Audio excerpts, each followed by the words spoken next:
The Cobb & Co Museum features extensive displays on the natural and cultural history of Toowoomba and the Darling Downs, which provides visitors with specific insight into the local Indigenous cultures, memorabilia including a fantastic display of old bicycles, and the development of the region from settlement to today. There was a huge turnout for the Day in the Park festivities for the final stage of the FKG Tour of Toowoomba around Queen's Park.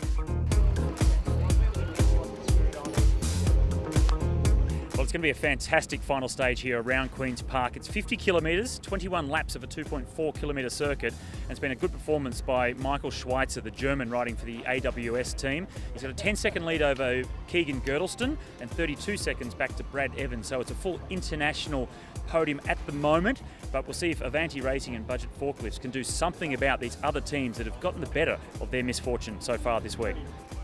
Hope we can defend the leaders' jersey. It's going to be a tough day, but we have a good team, or I have a good team in my back, so we're really happy that we can accept this challenge today. It's a pretty demanding crit this, and I think it's the first time this crit's been run after such a hard tour, so you know, you never know. I mean, may as well try, so we'll see what happens.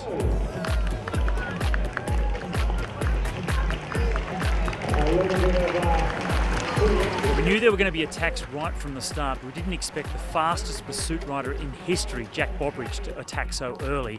But when he did, Ben Hill, who was looking after his lead in the sprint competition, he went straight with him.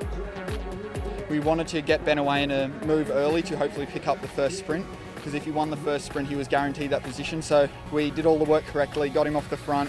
He won the first sprint, and that took a bit of a load off us. We knew that we'd secured one of our goals for the race, so we could focus on the other ones.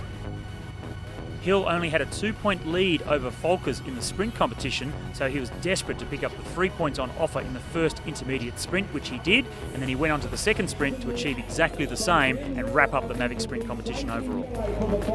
The African Wildlife Safaris team was setting a nice tempo on the front of the peloton, but that enabled a few riders to go off the front, and eventually a 10-man group formed out with Bobridge and Hill.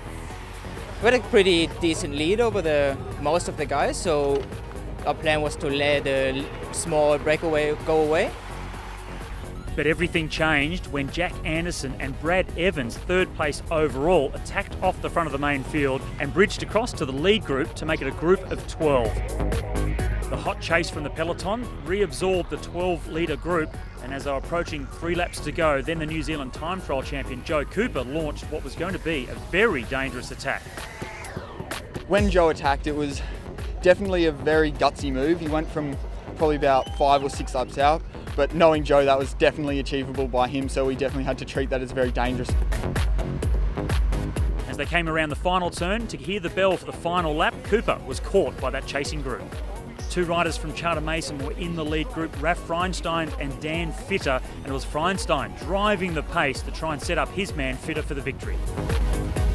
Solid teamwork from Charter Mason set Fitter up for his solo attack, and as he approached the final turn, he had a slight gap over the main field and was fighting hard to hold off the rampaging peloton from behind, but the young rider was good enough to claim the stage victory just in front of the overall tour winner, Michael Schweitzer. Here comes Schweitzer! Schweitzer will get second place.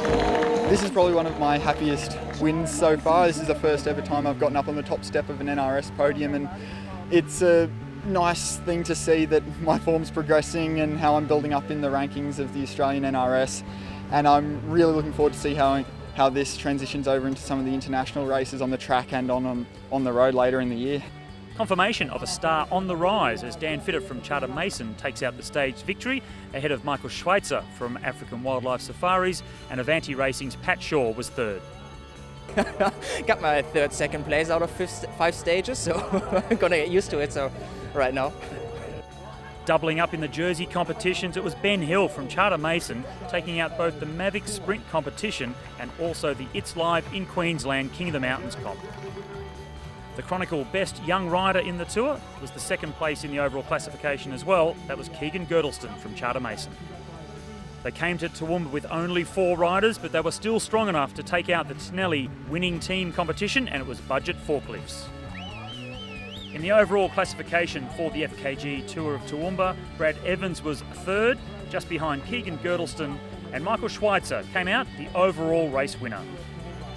I was a bit nervous before the start because it was just a 10-second time gap and everything could happen, but the longer the race went on, the more confident I get, and so I'm really, really happy to win this tour now.